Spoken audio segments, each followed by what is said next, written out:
Bienvenidos, muchas gracias por acompañarnos. Estamos muy felices de presentar este nuevo número.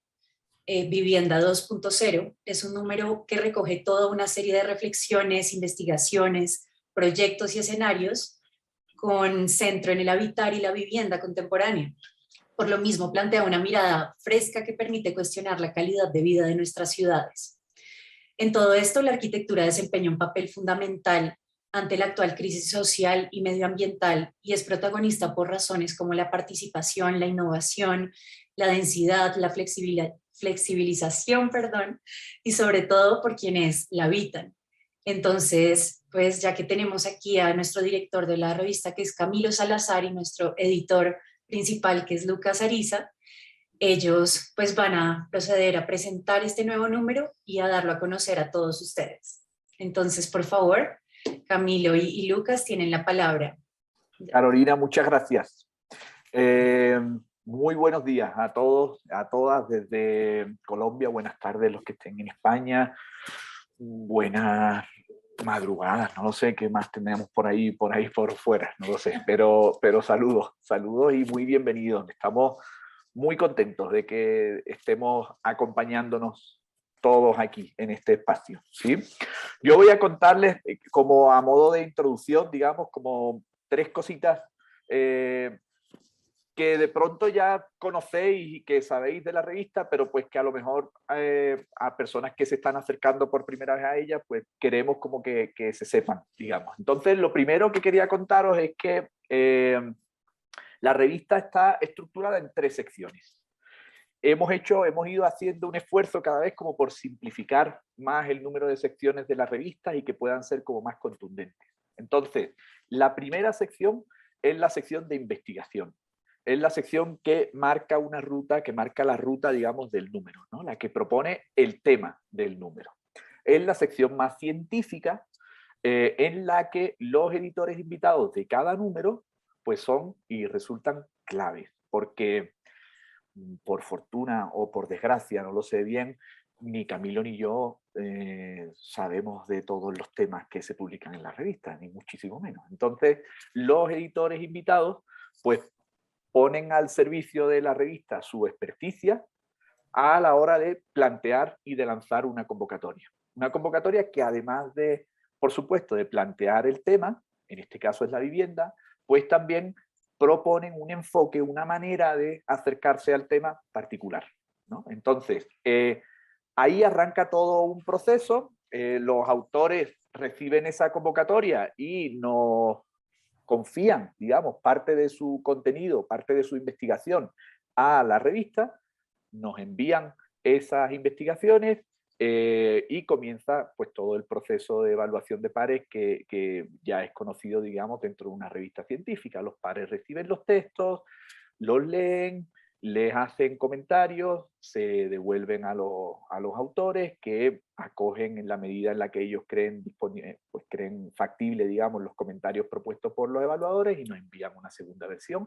Si ese texto se aprueba, pasa a corrección de estilo, se comienza a hacer la traducción por parte de los autores también al otro idioma en el que publicamos y terminamos pues con esa corrección de estilo y con la revisión de la traducción. Eso es a grosso modo cómo se trabaja, digamos, esa primera sección de investigación, que se dice muy pronto, se dice muy rápido, pero se demora, ¿no? Se extiende y hay muchos procesos que forman parte, digamos, de esa primera sección.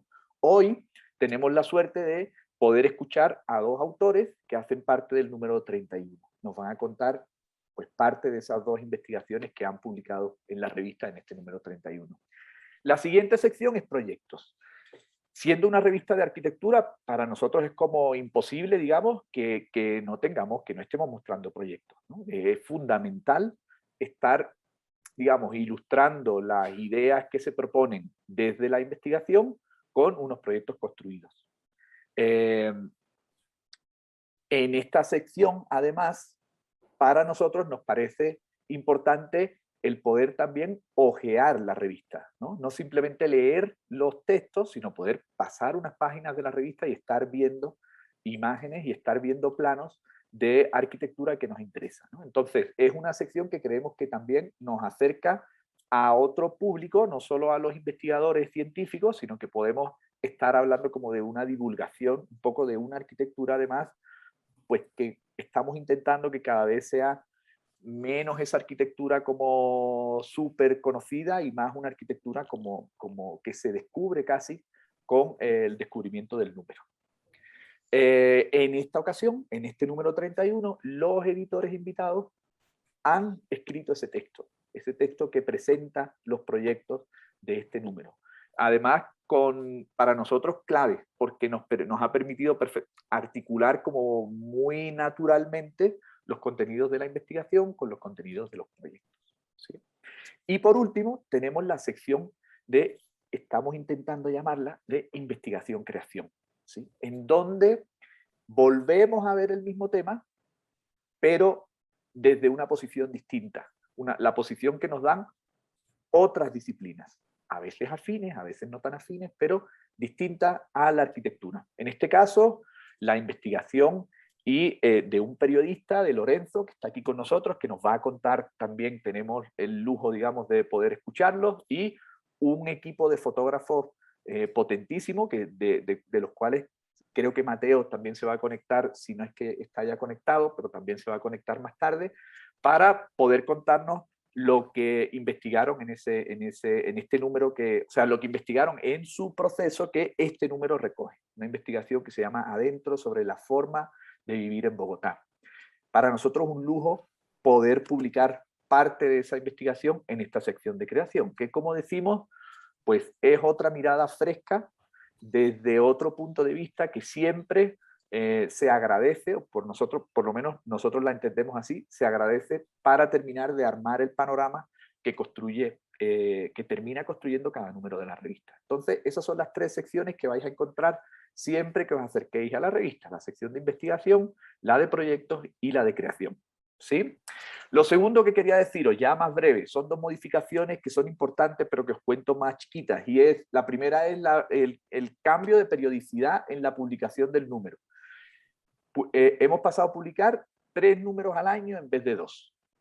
Por eso, por ejemplo, el lanzamiento del 30 ha quedado tan próximo al lanzamiento del 31. ¿Sí? Como esta gente que van a lanzar cosas cada mes. No, tampoco es eso. Es una cuestión que ahora mismo estamos adaptando los tiempos, digamos, y por eso han coincidido que estos dos están próximos. Pero sí, nos interesa, es un esfuerzo importante, ¿no?, el sacar 3 números al año, porque aumenta como en continuidad el trabajo. Ya no son unos picos que aparecían, sino que ahora es un trabajo constante. Sin embargo, pues creemos que puede tener un impacto como muy positivo para la revista, eso esperamos, y además también hay como frescura en lo que se publica, ¿no? Hay como un ritmo de trabajo que nunca hay artículos ahí como represados, sino que estamos como alcanzando un buen ritmo de poder responder a autores y a evaluadores a unos tiempos que son como muy decentes, creo yo, para la revista. Y lo segundo es el idioma. Teníamos ahí un poco de confusión con cómo estábamos publicando y tomamos una decisión. La revista impresa, que la tengo por aquí, soy de los poquitos afortunados que ya la tenemos por aquí. La revista impresa decidimos que se publicara completamente en español. La revista está solo en español, todos los contenidos. Título, abstract y palabras clave sí se publican en inglés en la impresa. ¿Sí? Pero todos los contenidos están en español, por cuestión como de economía en la producción de la revista y en la circulación de la misma. Sin embargo, en la página web están todos los contenidos en los dos idiomas completos, ¿sí?, en inglés y en español, buscando que el impacto de los contenidos pues también pueda ser mayor, ¿no?, pueda tener mayor alcance al estar publicados en inglés. ¿Sí? Entonces, quería contaros esas dos cuestiones que se vienen implementando desde el año pasado: el cambio de periodicidad y el idioma, como por tener un poquito más de claridad de lo que publican y cómo publicamos en la revista. Y por último, pues nada, deciros que estamos muy contentos con esta cuestión de los lanzamientos. Estamos muy contentos de poder tener como este lugar de encuentro. Creemos que para la revista y para los autores de la revista, digamos, pues es importante, porque al final ayuda un poquito a ampliar el alcance de la misma. Ojalá, eso es lo que creemos, digamos, pero sobre todo nos interesa pensando en nosotros, ¿sí? Pensando egoístamente. O sea, me interesa ver las caras y escuchar las voces de la gente con la que llevamos 6 meses escribiéndonos y carteándonos, ¿no?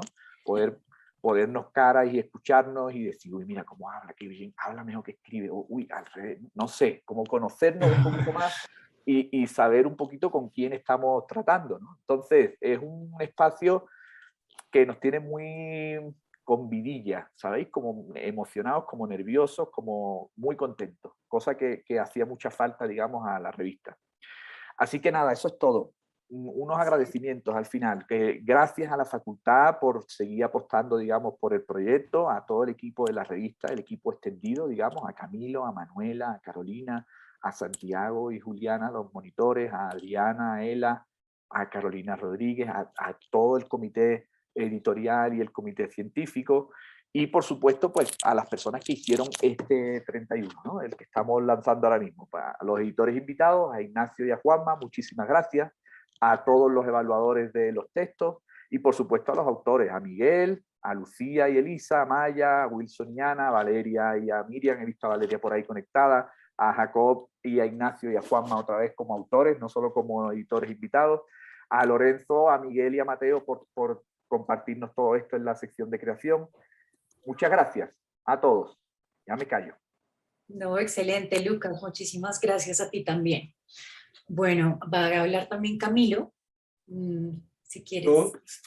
Yo voy a hablar solamente un par de minutos. Mi idea o mi papel aquí era presentar el número, pero creo que con Juanma al lado no voy a decir demasiado. Él lo presentará con mucha más precisión. Yo quería solamente añadir 2 cosas a los que Lucas dijo. Una, la periodicidad se aumenta por temas prácticos, pero también por poder ampliar la cantidad de temas que podamos abarcar, ¿sí? O sea que ya teniendo 3 al año podemos abarcar muchos más temas, aunque parezca poquito, muchos más temas, y abarcarlos con más inmediatez, por decirlo de alguna manera, que eso es importante. Lo segundo, yo quisiera aclarar cómo se escogen los temas.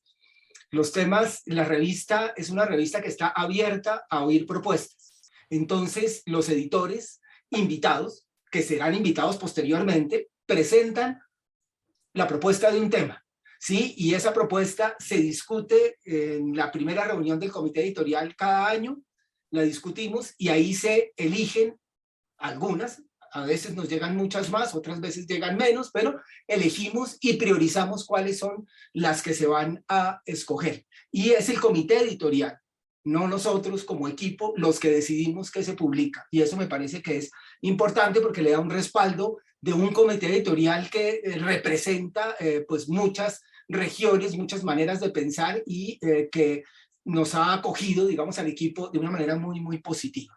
Entonces, cuando recibimos esta propuesta de Juan Manuel y de Ignacio, pues para nosotros fue muy, digamos, satisfactorio. ¿Por qué? Porque la revista tenía una deuda. La revista no había publicado un número sobre vivienda. Ahora, no se agotaron los números de vivienda. Es un enfoque muy particular que nos pareció a nosotros y al comité supremamente interesante el ver esta vivienda de nuestro tiempo, como nosotros hablamos un poquito en el editorial. ¿Qué es? ¿Cuáles son estas necesidades contemporáneas? ¿Qué es lo que se requiere? Y de ahí una coherencia muy, muy grande que encontramos tanto en esta sección de investigación como en los proyectos e incluso diría yo que en la creación que nos están mostrando este habitar contemporáneo y esa necesidad de acudir a estas investigaciones y a estos temas para reflexionar sobre ello. No es una revista de vivienda de interés social, no es una revista de diseño de vivienda, no, es una revista de vivienda 2.0, que ya Juanma nos va a explicar, ¿sí? No lo puedo explicar de otra manera, pero creo que nos invita a reflexionar nuevas formas de proyectar la vivienda.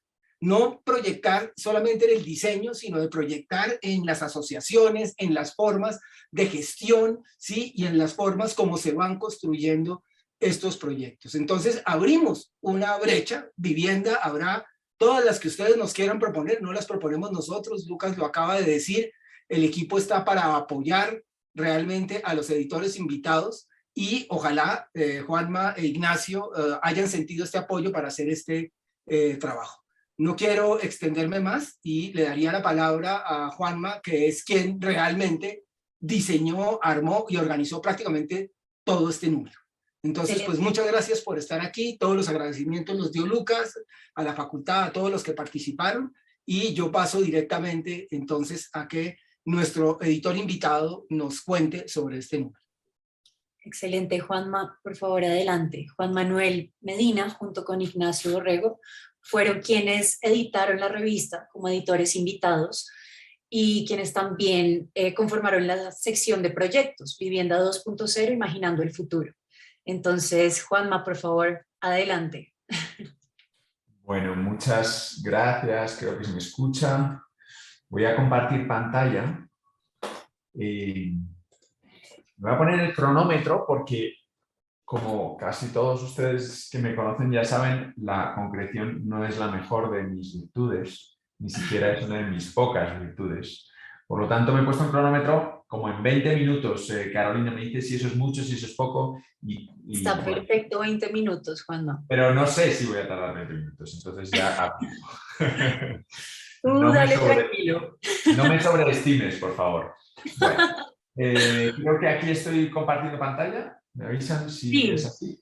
Estamos viendo la pantalla, sí, Juan. Listo. Bueno, lo primero que quiero hacer es presentar a la persona que hoy, pues lastimosamente no me puede acompañar, es Ignacio Borrego. Ignacio Borrego es de donde surge, digamos, toda esta inquietud acerca de este tema de vivienda 2.0. Nos ha acompañado en todo el proceso de construcción de esta forma de pensar, como dice Camilo, un poco alternativa a estas nuevas formas de habitar que hoy nos acogen, ¿verdad? Ignacio Borrego es, además de compañero mío de la universidad y de mi propia quinta, terminamos el mismo año en la universidad, no les voy a decir el año para no desvelar el secreto de mi edad ni de la suya.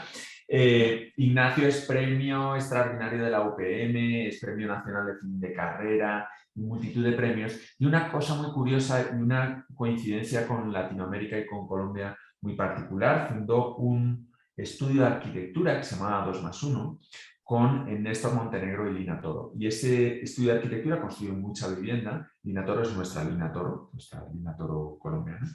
Y ha estado muy cerca de ambos mundos, de Europa y de Latinoamérica, por esta razón. Él es catedrático vitalicio de la Technische Universität de Berlín y pues nos ha acompañado en este pensamiento de vivienda de una manera muy, muy activa. Por lo tanto, yo le agradezco mucho que hoy no está con nosotros, pero sí está en espíritu y como parte súper importante del proceso. En segundo lugar, y no me voy a ceder a la tentación de agradecer, voy a agradecer a la revista de ARC, a todos vosotros, Lucas, Carolina, y todos los miembros, Camilo, los directores que fueron y que han sido y que serán de la revista. Gracias por acompañarnos. Tenéis un equipazo y ha sido un viaje maravilloso, un paseo fantástico el haber podido trabajar con vosotros. De las cosas más bonitas que me quedan es ese trabajo con vosotros.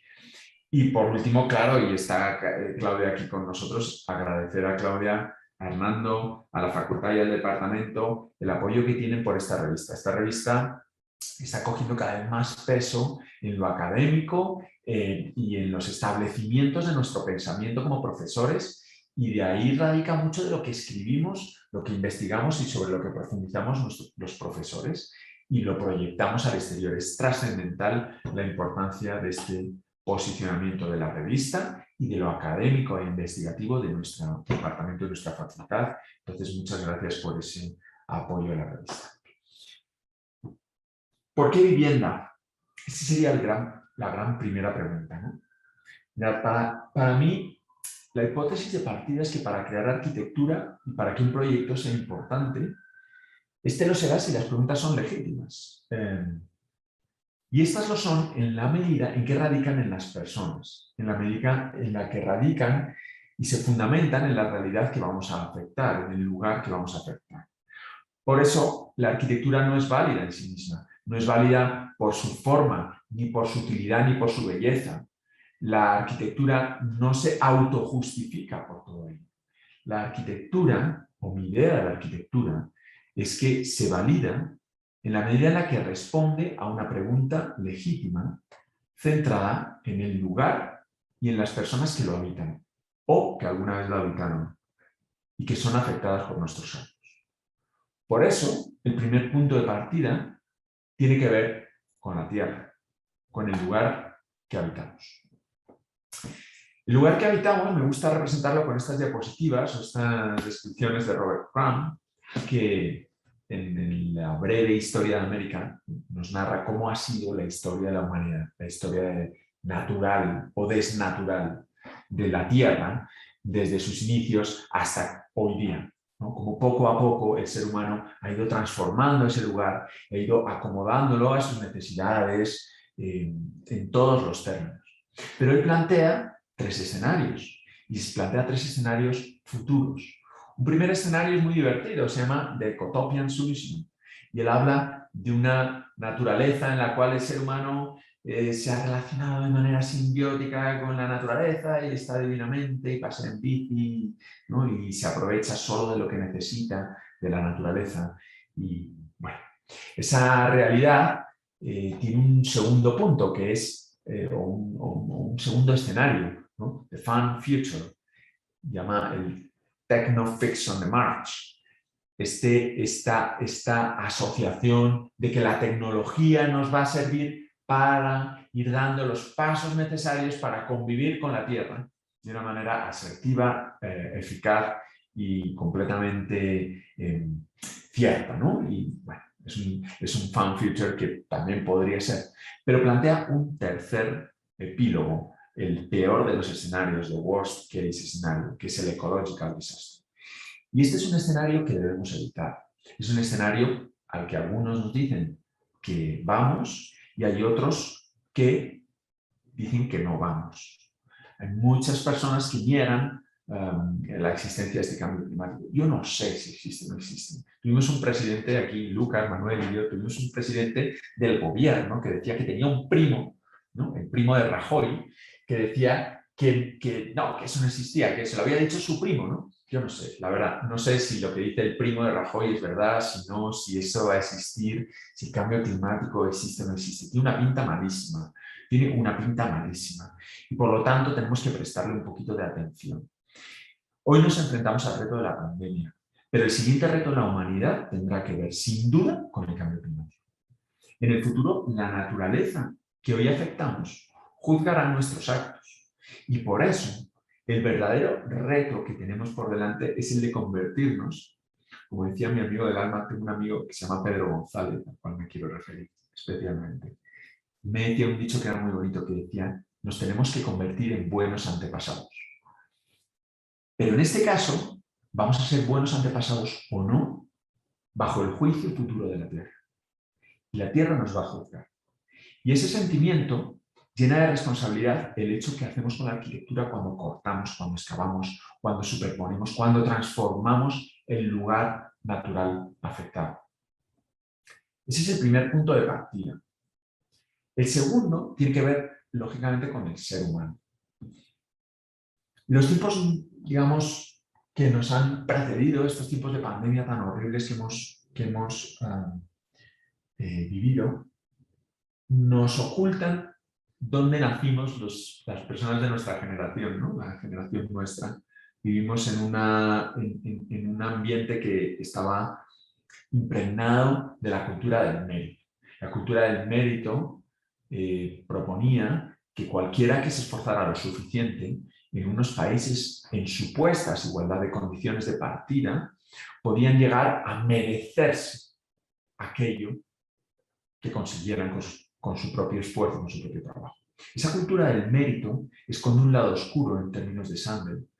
Y el lado oscuro tiene que ver con que cuanto más consideramos que merecemos algo, más disminuye nuestra capacidad empática de pensar en los demás, de pensar en el bien común. Porque los demás no hicieron lo suficiente para merecer eso a lo que se supone que podían acceder. La realidad es que pues no todo el mundo puede acceder a lo mismo. Nuestros puntos de partida no son los mismos. Voy a parafrasear a Lucas Ariza y les recomiendo sus maravillosos apuntes del diario de Cádiz, ¿no? Él siempre en el diario de Cádiz habla de donde yo vivo y de donde yo soy. Donde yo vivo, donde Juanma Medina vive y Lucas Ariza y todos nosotros vivimos, es en Colombia. Donde yo vivo, las personas muestran la consecuencia de una deriva económica absolutamente desatada que ha llevado a uno de los momentos o al momento de desigualdad social más grande de la historia de la humanidad. Ese momento tiene al 1% más rico de la población mundial que posee el doble de la riqueza de 6.900 millones de personas. Esto está acentuado exponencialmente en los países en vía de desarrollo y en países como el nuestro, como Colombia, donde el salto intergeneracional, es decir, el tiempo que una persona tarda en salir de la pobreza a la riqueza, accede hasta las 7 generaciones, señores. 7 generaciones. Es decir, personas que vivieron la conquista o la colonización española todavía no han salido de la pobreza, si nos miramos en esos tiempos. Una persona pobre hoy va a tardar muchísimo en ser rica. Estos saltos intergeneracionales miden la capacidad que tenemos de salir adelante. Si hablamos de dónde soy, como dice Lucas, de dónde yo vengo, la cosa no es mucho mejor. Porque si bien estamos emparentados con una realidad de beneficios sociales que esconde algo de paridad y de que las personas pues, vivimos relativamente mejor, en términos de vivienda, las personas están endeudadas durante toda la vida de trabajadores activos, toda la vida, 30, 40 años de hipoteca. Subyacen ante el poder de un banco que requiere cada día el esfuerzo individual de nuestra vida, sobre todo para poder vivir bajo un techo. Y en unas viviendas no siempre en las condiciones más adecuadas, ni estéticas, ni funcionales, ni técnicamente, alejadas de los centros de trabajo, una cantidad de problemas insólitos. ¿Sí? Por eso nos preguntamos que la vivienda podría ser un buen lugar para mirar la tierra y un buen lugar para mirar a las personas. Y de ahí nos derivaron una serie de preguntas, todas esas preguntas que tenemos, todos esos temas que tenemos ahí apuntados, que no voy a pasar a describirles. Nos parecía muy complicado describírselo con palabras y sobre todo aburrido, igual que me parece aburrido poder describírselo con palabras hoy día. Sin embargo, se lo voy a describir a través de proyectos. Nos pusimos a buscar proyectos que trataran de retar ese mercado, que trataran de apuntarle a las personas, de apuntarle a la sostenibilidad y de apuntarle a los retos del futuro. Y cogimos 3 proyectos. Les cuento que no fue fácil encontrar estos proyectos, pero a través de estos proyectos podemos tener un atisbo de cuáles son esos posibles caminos del futuro. El primero de los proyectos es de Tatiana Bilbao, el segundo de la COL y el tercero de un grupo de estudios de arquitectura de Barcelona. El primero es un proyecto APAN Laboratorios de Vivienda, Vivienda Mínima o Coyoacán, de Tatiana Bilbao en México en 2018. Coinciden los 3 proyectos, son muy actuales, son del 2018. Trata una serie de temas que a nosotros nos interesaban: la persona, lo progresivo, lo asequible, lo material, lo replicable y lo común. Y a través de esos hilos conductores vamos a viajar por el proyecto. Este proyecto es un concurso sobre vivienda social, convocado en Hidalgo, en México, liderado por un laboratorio de investigación, Infoavit, y trajo, como todos los concursos, 32 nuevos imaginarios sobre pensamientos en personas en México, en unos colectivos vulnerables. Este es uno de los proyectos, es el proyecto de Tatiana Bilbao, que se centra en la persona y en el bien común y en la realidad del común de esas personas a través de una serie de conceptos. El primero, la progresividad. Tratándose de un proyecto que parte de una unidad de átomo que relaciona lo íntimo con lo común, los lugares de habitar de las personas con esos lugares de reunión al aire libre, el lugar donde se concilian las cosas 2 a 2, 4 a 4, comunidad a comunidad. Forman unas células que al ir adosándose, al ir progresando, aumentan su capacidad de habitar, pero también se relacionan con otras células. Y en esa relación multiplicadora con las otras células, se van conformando las comunidades. Es un ejercicio que deja unos vacíos que en realidad son el proyecto. Y esos vacíos fomentan aquel lugar donde las personas se relacionan. En esa replicabilidad basada en que lo que se replica es el vacío, lo que se replica es el lugar de reunión, lo que queda por hacer o por conformar esos vacíos vienen a ser esas piezas construidas. Y esa replicabilidad habla de una comunidad, pero habla desde el individuo. Parece un ejercicio sencillo, pero a la vez virulento. Virulento en lo sistémico y en la replicabilidad. Pero también habla de lo asequible, habla de Latinoamérica, y habla de lo material, de lo descarnado, de lo sincero, de que la vivienda es una consecuencia material de lo mínimo viable para progresar, para arrancar. Desde este arranque factible de las personas que pueden acceder a esta autoconstrucción, en ese mismo régimen de autoconstrucción puede una persona ir progresando en la vida, asumiendo sus tiempos y no pagando algo que les va a condenar como una bola de preso para los próximos 30 o 40 años de su vida. Pero sobre todo parte desde lo común y parte desde entender que relacionarse con las personas es lo importante y que los lugares de intimidad son la consecuencia de esa relación entre las personas. El segundo de los proyectos es un proyecto de la cooperativa de vivienda La Borda, un conjunto de personas dirigidos o gestionados o caminados a través de la oficina de la COL, pues crean un proyecto emblemático de co-housing, hoy se dice co-housing, de vivienda colaborativa o vivienda construida entre varias personas, que está fundamentada en el colectivo. Este proyecto parte de la intervención participativa como el hecho más democrático de construcción colectiva de conocimiento y de construcción colectiva de lo que se necesita. Parte de la idea de que pensar la arquitectura y sus a priori sin pensar en para quién está hecha la arquitectura, por qué debe hacerse y quién debe tomar las decisiones, es algo que es insólito. La arquitectura que hoy proponemos de vivienda es una arquitectura para personas fantasma, usuarios que después algún día comprarán esa vivienda, sin tener enraizado que la vivienda parte del legítimo usuario, y el legítimo usuario debería estar en la toma de decisiones. Por eso las personas dentro del espacio toman el espacio y lo adecúan a su realidad, a su forma de ser, de la manera más amable que ellos pueden hacer. Y por tanto esa personalización, esa construcción de la arquitectura con las propias personas en el tiempo, hacen que ellos sean el material fundamental asociado a la arquitectura, el tiempo y las personas.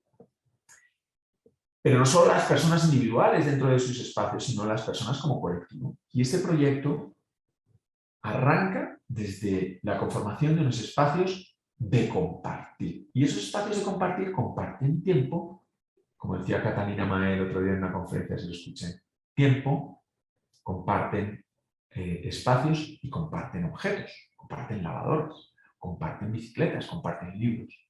Y ese compartir habla de una gestión muy compleja de la arquitectura, pero muy retadora del mercado. El mercado no entra en esta ecuación. Lo que entran son las decisiones personales de construcción del futuro. Y no solo eso, sino que entra dentro de algo que es tremendamente importante hoy día, que es la regeneración urbana. Entra dentro de las ciudades, no entra en otros lugares de expansión, entra de manera incisiva como regeneración urbana, utilizando materiales de siempre, con un low-tech sostenible, con una reinterpretación de la sabiduría de la arquitectura vernácula y con una utilización de materiales que atrapan las tres funciones de la sostenibilidad. La social, por lo colectivo. La económica, porque nace desde lo que uno puede hacer y con los materiales más sencillos. Y de la sostenible, porque se trata de un edificio de energía, de consumo energético casi nulo, que utiliza materiales de energía embebida como la madera, como el material trascendental en la construcción, y plantea que hay nuevas formas de hacer arquitectura y que esa forma puede utilizar materiales sostenibles y que puede meter a la naturaleza en la ecuación. Por eso, el tiempo, que está asociado a la productividad de esos espacios, lugares donde la gente puede trabajar en conjunto, donde puede gestionar esos lugares, hace que se hagan muchos usos compatibles. No solo la vivienda, no es solo vivir, es también trabajar, es también convivir, es también lavar la ropa, es también usar la bicicleta, en fin. Todo esto es un proceso de arquitectura que se asocia, digamos, con el tiempo, igual que el proyecto anterior se asociaba con el tiempo en la progresividad, en la replicabilidad, aquí en términos de la adaptabilidad de los espacios y la flexibilidad de los mismos para el tiempo. Me acaba de sonar el reloj, que voy a durar los próximos 3 minutos, termina, se lo juro. Excelente. El último proyecto es el de Aprop Ciudad Bella, donde tres estudios de arquitectura de Barcelona trabajaron unos temas que tienen mucho que ver con el anterior. Pero es un proyecto muy bonito porque habla igual de la inserción urbana, de la acupuntura, de evitar los desplazamientos pendulares, de que las ciudades hay que cuidarlas, que hay que reconstruirlas, pero lo habla desde un entendimiento del material muy disruptivo, descarnado y muy divertido. Y es que reutilizan unos contenedores móviles que guardaban cosas y que trasladaban cosas de un lugar a otro para llegar a una arquitectura al móvil. Y esa reutilización de materiales, como en este caso los materiales asociados a los contenedores, habla del reciclaje y de lo temporal de nosotros y de lo temporal de lo inamovible de la arquitectura. Pero esos materiales y esa cosa fuerte del contenedor vuelto nada y de la segunda vida del ciclo de los materiales y de la segunda vida de los mismos, no está reñida con la arquitectura bella, no está reñida con la arquitectura efectiva y táctica y con la segunda vida de las cosas, sino que desde lo material y aplicándole las convenciones de procesos constructivos más actuales, habilita lugares que eran inhabitables para generar vivienda. Y por eso, pues, digamos, es un ejercicio inteligente de sostenibilidad, no solo social, sino también, y por supuesto, material y ambiental. Voy a leer mi reflexión, o nuestra reflexión final, que es una reflexión que aparece en el texto del artículo, pero que me gusta leerla porque creo que, pues, soy mejor, como decía Lucas, escribiendo que hablando.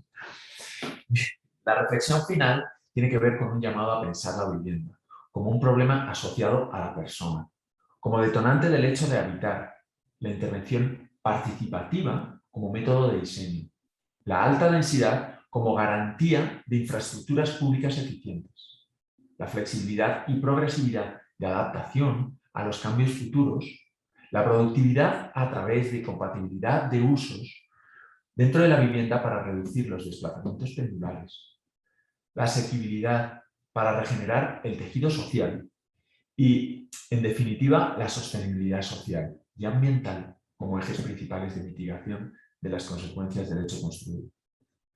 Les invitamos a revisar la revista y, si bien seguro que los 3 proyectos de arquitectura revisados no parecen la solución completa a las preguntas planteadas, son capaces de provocar, como poco, un cosquilleo, una leve corriente de esperanza en que el camino está marcado y, en definitiva, el convencimiento de que la arquitectura táctica de vivienda, bien pensada, puede ser la solución.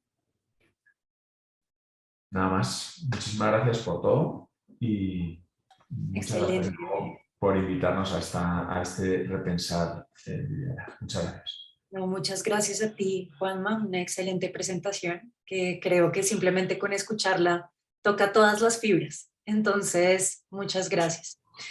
Ahora, bueno, vamos con Maya. Maya, thanks again for being here with us. We have a little delay, but now is your turn. She's going to expose her article, 5 Principles for Vulnerable and Intimate Architecture, Drawing Alternative Boundaries and Apertures to Human Self. lo cual traduce 5 principios para una arquitectura vulnerable e íntima, dibujando límites y aperturas alternativos al lugar y al yo. So thank you, Maya. Please go ahead with your presentation. Thank you very much, Carolina. I'm just going to share screen and make sure everything's working. Okay. Oh, it says it's disabled. Julie, por favor, ¿nos podrías habilitar la función de compartir? Gracias. Sí, señora, ya fue habilitada. Are you able to see my screen? Yeah, we can see your screen right now.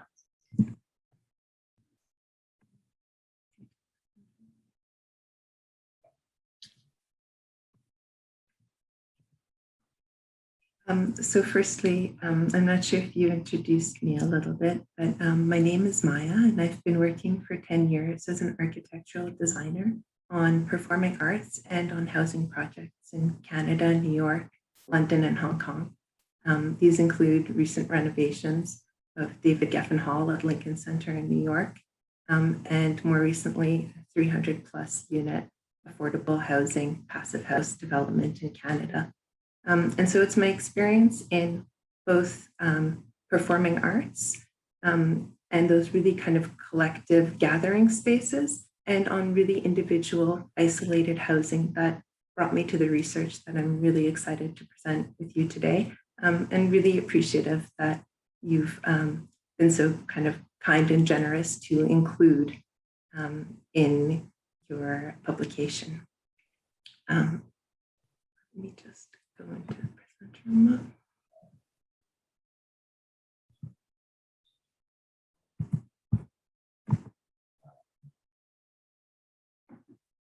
Homes today are failing on physical and emotional levels. They are not attainable for many and not satisfying for others who achieve them. It's the cultural idea of home that has persisted for much of the last century, too exclusionary and an outdated model for designing relationships. The simplistic idea of the closed and introverted single-family home reinforces outdated political, economical, and social hierarchies. It ignores and conceals vulnerability and is resistant to change. The results of this model are increasingly dystopic, and many of its problems originate in the way the words vulnerability and intimacy are understood in the architecture of home and its boundary. My investigation is grounded in architecture's historic interest in bodily and societal health and focuses on links between home and psychological concept of self. It uses the uncanny to examine the gaps between the idea of home and the experience of home caused by misunderstandings of vulnerability and intimacy. The influence of these two emotions on home, self, and interpersonal well-being are examined by drawing 5 uncanny homes. These unhomes are inspired by Le Corbusier's 5 points, which calibrated the subject and values of modern architecture 100 years ago at the time of tuberculosis and the Spanish flu. My new drawings speculate 5 principles for vulnerable and intimate architecture centered on the vulnerable body. The method of uncanny drawings exposes the repressed, concealed, and emotional in home. The unconscious impacts of the boundary of home can be examined through the uncanny in psychology and the German terms heimlich, or homely, meaning intimate and safe, and unheimlich, unhomely, meaning the unfamiliar, untamed, uncomfortable. However, unheimlich, unhomely, also means the uncanny, when the repressed, hidden, or internal becomes visible or apparent on the exterior. This boundary transgression causes a questioning of belief systems, a questioning of binary categorizations. The uncanny can be explored in drawing, a skill-based action that can expose, cause a reaction, and demonstrate a tie or unresolved finish. Drawings can bring forward poetic, emotional, and psychological complexities and suggest a less prescriptive and codified solution, in this case for home. The drawings of uncanny homes that evolve alongside the 5 principles of a vulnerable and intimate architecture are meant to challenge understandings of vulnerability and reinvest architecture with intimacy through a process that, by allowing space for dreaming, develops spaces that dream. The first principle is to acknowledge structures of separation. It and its corresponding unhome evolved from the corpus pilatis, which restructured architecture based on concrete prefabrication and standardization. The home's uncanny boundary transparency make the interior visible and raise questions about the stereotypical North American home. The Levittown model from the post-World War II era continues to influence homes and condominium buildings, which frame intimacy as internal and vulnerability as that of the inhabitant to outside conditions like the weather, strangers, etc. However, in a transparent house, the internal accumulation of wealth becomes harder to ignore, as does the way this accumulation disenfranchises those outside. The facade's transparency exposes relationships across home's boundary and how private practices and privatization impact the public realm and the environment. The second principle in Uncanny Home explore temporarily curated insulating facades, expanding on the Corbusier's free facade by drawing an uncanny operable facade that exposes the inhabitant's internal desires. The Levittown idea or utopia of home centers the heterosexual, white, middle-aged, middle-class man and his nuclear family. To reduce this exclusionary aspect and better customize home for a greater variety of bodies and subjectivities, the Unhome explores an adaptable home that centers the vulnerable individual. An inhabitant might be interested in curating opening and closure differently, based on their character or for a specific season or moment in their life. Prior to the onset of the recent pandemic, the highest proportion of yearly fatalities in many of the world's countries were from coronary disease, an illness influenced by stress and anxiety. The drawings wonder whether it is time to individually rethink the ideals we are chasing and ensure we are focused on the relationships and basics that matter most. The third principle, the unbounded plan, originates from the Corbusier's open plan. Its Unhome examines the Levittown model's assumption that intimacy should only be programmed at the center of a home and safeguarded. The pandemic and penetration of our homes with technology and screens have already undermined this simplistic narrative and separation of intimacy inside and vulnerability outside. Intimacy, closeness, and empathy are emotions resulting from a process that requires openness, messiness. Intimacy develops through awkward moments, challenges, differences of opinion, familiarizations, negotiations, and acceptance. It is contingent on vulnerability to the other. The idea of the utopic domestic intimacy as a perfectly protected space becomes completely dystopic as it is enclosed and isolated.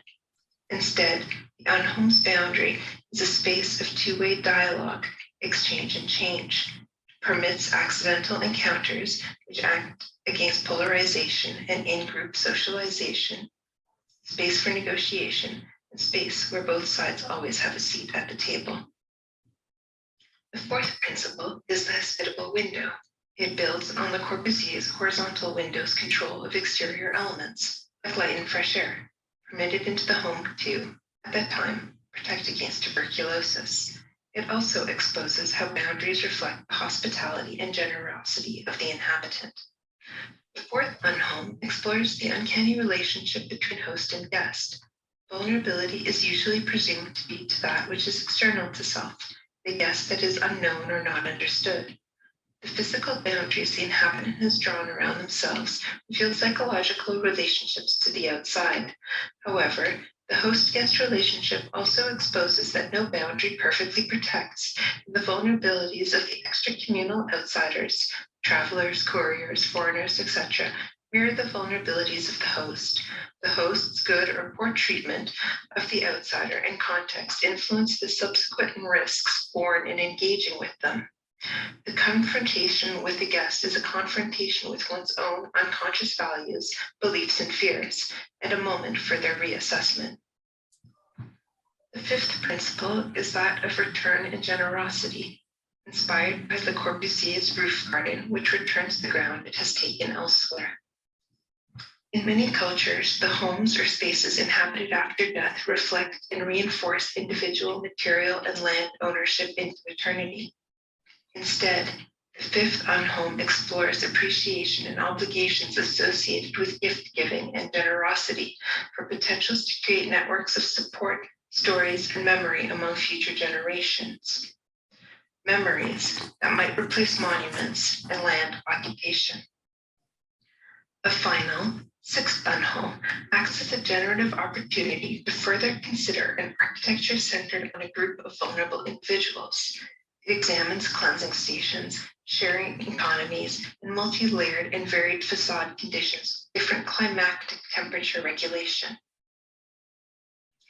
This new home relishes in the pleasure of mediating the tensions of vulnerability and intimacy, health and social health, in its multiple readings, through apertures and boundaries that reflect its inhabitants. This home is urban and personal in its conscious relationalities and its temporarily selective connection and isolation, regardless of its distance. Home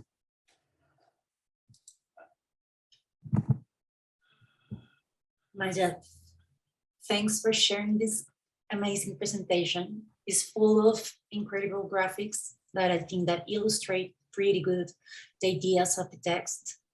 Also, I was reading like the short description of the article that is on the journal, on the printed journal, and it says the boundaries and the pressures of home are not separate from, but play an active role in politics of body and social body health. And I think that is like a little summary of what you're trying to show us. It's such an interesting topic of conversation and beautiful graphics. Thank you so much. Thank you. Really appreciate it. Ya, muchas gracias por esta participación, Maya. La verdad es que, bueno, valoramos mucho este artículo. Además, tener una panelista en inglés es muy importante y, bueno, aquí hice el cambio a español para que todos pudiéramos conectarnos. Bueno, seguimos, por favor, con Miguel Paredes. Miguel, bienvenido. Estamos muy felices de que además nos hayamos podido conectar todos, de tenerte acá con nosotros.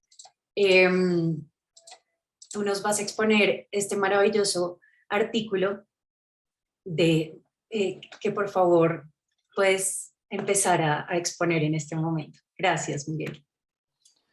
Muchísimas gracias, Carolina. Voy a intentar compartir mi pantalla. Simplemente asegurarme de que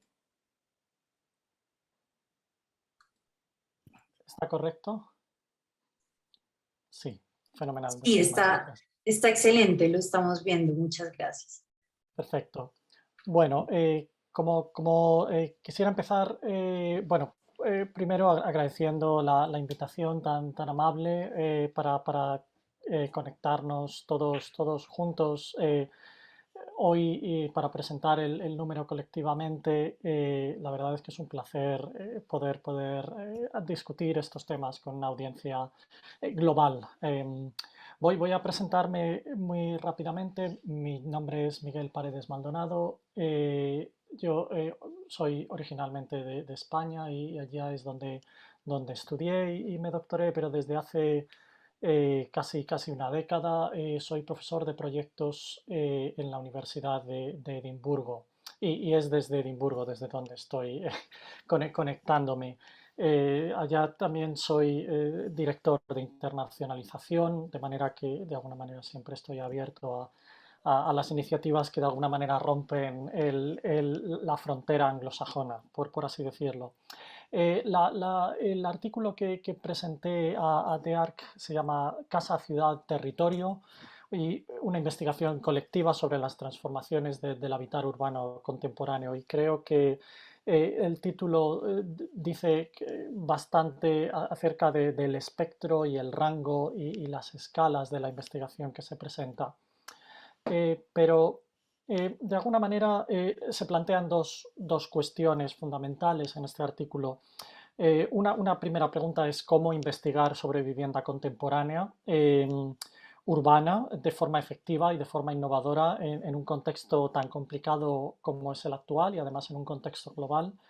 Esta, lógicamente, es una pregunta extremadamente amplia para constituir una pregunta válida de investigación, pero de alguna manera se enmarca en otra pregunta importante, que es si los concursos de arquitectura pueden emplearse como un medio para realizar esta investigación, si tal vez son un medio apropiado para precisamente investigar de esta manera, y si además es posible realizar esta investigación dentro de un formato pedagógico y qué valor tiene el realizar este tipo de experiencias sobre vivienda en el formato de concurso y en el formato de la enseñanza de proyectos en la universidad.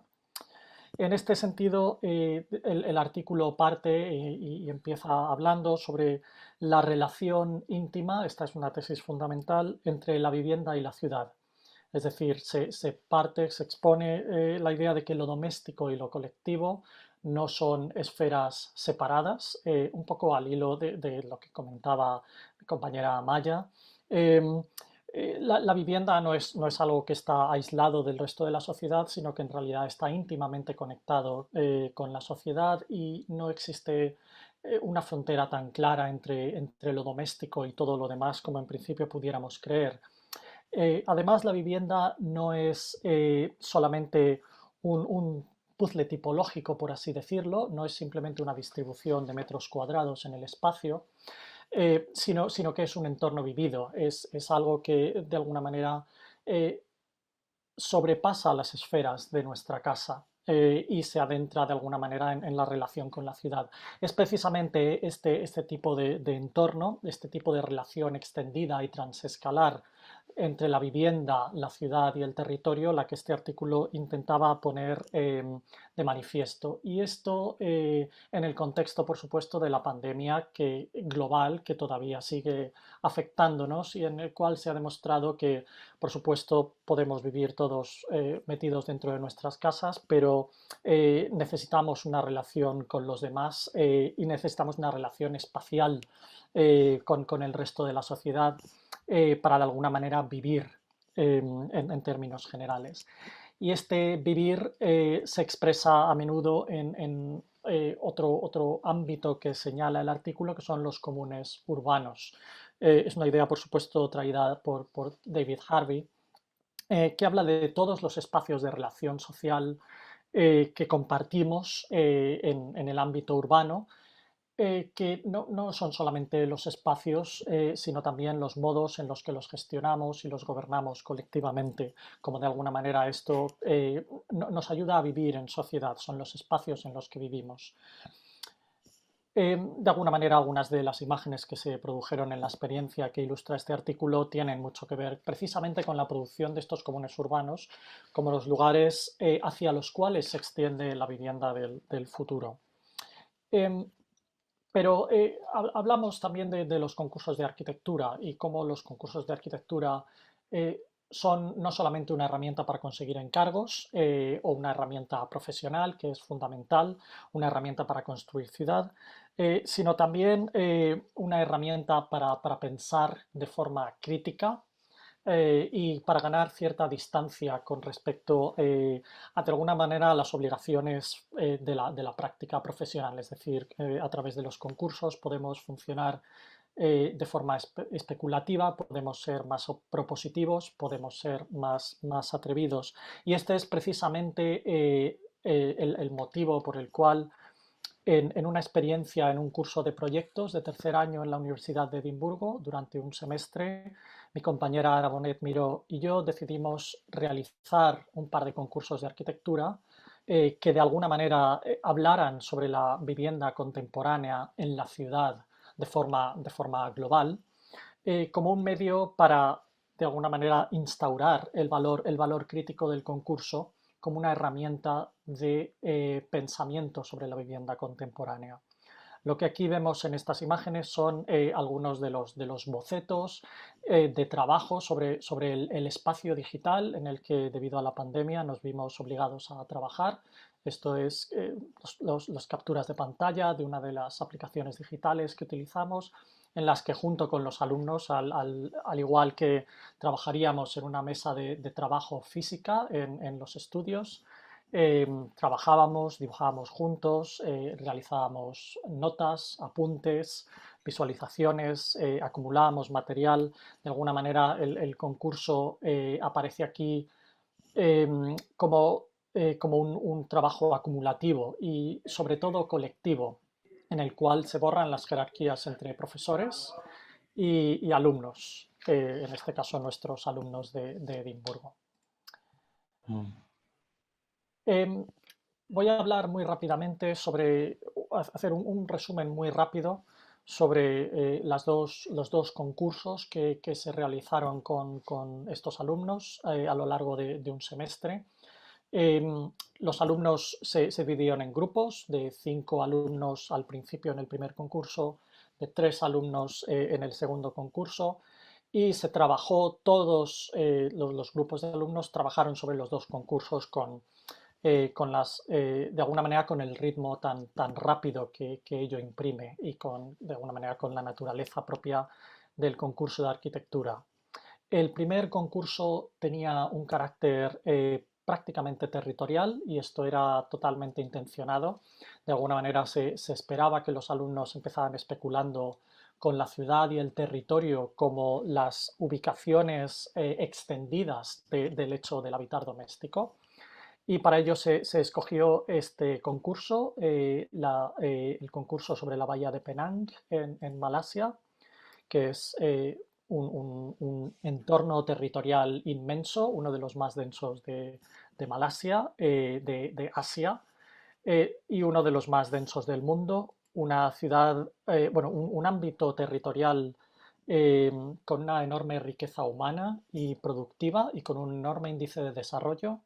Y por eso mismo también con enormes problemas infraestructurales, logísticos, de desigualdad, etcétera. Pero algo muy interesante en un espacio territorial como este es cómo claramente el habitar urbano trasciende por completo el espacio de la vivienda y este parecía un contexto idóneo metropolitano para pensar en cuáles son las transferencias entre el espacio íntimo de la vivienda y el espacio extendido de la ciudad, porque este espacio territorial es de alguna manera también un espacio doméstico, a pesar de tener esta escala tan descomunal, porque habitamos la ciudad como habitamos nuestra casa y es fundamental que los comunes urbanos que surgen en estos ámbitos de alguna manera recojan aspectos domésticos que nos hagan vivir juntos.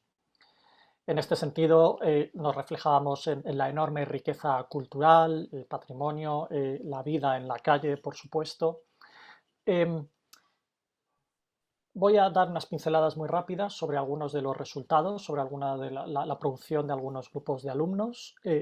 Por ejemplo, uno de los primeros resultados de este concurso, realizado por un grupo de cinco alumnos en un espacio muy corto, trabajaba sobre las rutas que todos los habitantes de Penang toman para ir al trabajo y a la escuela, este periodo tan largo de commuting, como decimos en inglés, que de alguna manera se convierte prácticamente en algo que ocupa 3-4 horas de la vida diaria y por lo tanto puede convertirse en casi un espacio doméstico, una especie de gran salón doméstico en el que realmente pasamos casi tanto tiempo como en nuestra vivienda. Y este descubrimiento resultó fundamental para los alumnos para plantear grandes salones, grandes áreas verdes de movilidad sostenible que de alguna manera permitían un desplazamiento lento, pero también disfrutable y habitable en el contexto de la ciudad o del área metropolitana de Penang. Otro grupo de 5 alumnos, por ejemplo, planteó cuestiones de calado de naturaleza ecológica o de habitación de transferencia entre las áreas rurales y urbanas y las áreas marítimas. Ya vemos que hablamos de un territorio inmenso a través de una serie de elementos modulares que repetían de alguna manera un mismo sistema constructivo. El tercer grupo de alumnos también desarrolló intervenciones infraestructurales planteadas como comunes urbanos, grandes espacios productivos que se asociaban también a la idea del transporte y que en muchos casos, como vemos en esta imagen, a menudo tenían un gran soporte de intervención en vivienda relacionada con sistemas productivos, por ejemplo, la vivienda de los pescadores o de aquellos que cultivan en los límites entre el mar y la tierra en esta zona. Rápidamente pasamos a un segundo concurso, esta vez sin ninguna localización, o por así decirlo, con cualquier localización, con una localización global, sponsorizado por una revista en Taiwán. Y esto, por supuesto, obligó a los alumnos a buscar lugares en los que trabajar, después de haber realizado una investigación intermedia, esta vez sobre precedentes de vivienda, que de alguna manera planteaban investigar rápidamente sobre aspectos radicales de la habitación contemporánea. Sé que quedan apenas 3 minutos, así que hablaré muy rápidamente, daré unas pinceladas muy rápidas sobre tal vez algunas de las aproximaciones que se plantearon. Una primera aproximación, por ejemplo, fue pensar en todos los edificios de oficinas que quedaron desiertos durante la pandemia en todas las grandes urbes y centros económicos del mundo. Y casi como provocación, 2 alumnas decidieron plantear como un icono de la arquitectura moderna el edificio Seagram en Nueva York de Mies van der Rohe podía ser desmantelado parcialmente y reconstruido hacia adentro. El lujo de la fachada podía despiezarse y convertirse en un lujo doméstico para habitar como espacio vivido en comunidad. De alguna manera este desmantelamiento se planteó casi como un sistema de mobiliario. Otro grupo de alumnos que tuvo bastante éxito en el concurso decidió quedarse en casa y trabajar en Edimburgo, buscar los elementos más difíciles del stock de vivienda británico de los 60 y los 70, aquellos que son las grandes torres, casi brutalistas, que han sufrido enormemente por falta de mantenimiento y que a menudo constituyen un problema social, no tanto por su arquitectura, sino por las dificultades del contexto en las que se han insertado. En este caso plantearon un sistema que funcionaba a través de adiciones, pequeñas ampliaciones con un único sistema de madera laminada, que permitían no solo ampliar las viviendas y convertirlas, añadirles luz y añadirles espacio, sino también desarrollar alrededor de ellas todo un sistema productivo, ampliando por arriba la azotea para construir guarderías, ampliando en los pisos bajos para construir un taller que generara las piezas y ampliando alrededor del solar para construir un huerto urbano en el que de alguna manera se generara a través de estas nuevas infraestructuras una economía circular. Para terminar, un último ejemplo, 3 alumnas asiáticas en este momento trabajando para Edimburgo, pero desde sus casas, desde Shanghai, decidieron buscar en Hong Kong, una de ellas era de Hong Kong, también el reuso de una de las tipologías de los años 50 y 60, típicas en la ciudad de Hong Kong, la corner house, la casa en esquina, como una tipología híbrida, mixta, en decadencia, pero enormemente interesante. También vaciando en parte el contenedor y añadiendo elementos alrededor, construyeron una serie de viviendas intergeneracionales con la idea efectivamente de que pequeños, adultos y mayores pudieran vivir juntos y de alguna manera el paso del tiempo se pudiera adaptar al paso del tiempo en estos nuevos contenedores. Creo que prácticamente con esto he gastado todo el tiempo, pero de alguna manera, como reflexión final, lo que intentaba esta reflexión es una reflexión, por supuesto, de amplio espectro, no pretende introducir conclusiones de enorme profundidad, sino más bien definir un campo de trabajo. El primero, que la ciudad, el territorio y la vivienda son elementos interconectados y es estrictamente necesario que cuando planteamos la vivienda del siglo XXI los consideremos de esta manera. Y segundo, que el concurso sigue siendo una herramienta vigente y una herramienta pedagógica válida y productiva. Muchísimas gracias. Muchísimas gracias a ti, Miguel. En verdad que hemos aprendido mucho con tu presentación. Además, desde el principio, lo que comentamos con Lucas, Camilo, con Manuela, fue que incluir este artículo como una investigación colectiva le generaba y le genera un peso muy grande al número, porque además habla del trabajo de los estudiantes y habla del modo en que se está concibiendo la vivienda en diferentes momentos, en diferentes lugares, en diferentes latitudes. De hecho, apreciamos mucho que nos acompañes desde Edimburgo y muchas gracias. Ha sido muy interesante tu presentación. Muchísimas Bueno, gracias. no, muchas gracias a ti. Bueno, tenemos la sección de creación, la ciudad de puertas para adentro, la cual nos la va a exponer Lorenzo Morales junto con Mateo Pérez, que es el fotógrafo también. Incluso la portada de la revista es de Mateo. Entonces, muchas gracias por estar aquí con nosotros y les cedo la palabra. Muchísimas gracias, Carolina. Me complace mucho estar con todos ustedes y pues agradecerle a la revista por este espacio que nos dieron para incluir este proyecto en el que trabajamos varios profesores. Yo personalmente soy profesor de la Universidad de los Andes, del Centro de Estudios en Periodismo de esa universidad y soy periodista. Quería agradecerle a Lucas, a Camilo y a todo el equipo de la revista por esta invitación, y no solo por la invitación, sino por todo el proceso que me pareció muy interesante y gratificante a la hora de invitarnos a participar, pues todas las conversaciones alrededor de lo que era nuestro proyecto y cómo podía convertirse también o presentarse en una de las secciones de la revista. Pues también me complace mucho estar aquí con Mateo Pérez, uno de mis colegas, fotógrafo que trabajó desde el comienzo en esta idea, y me complace mucho que él esté acá, no solo pues por el trabajo que compartimos, sino porque tiene una larga experiencia como fotógrafo de arquitectura. Entonces creo que eso hace doblemente interesante su participación hoy acá.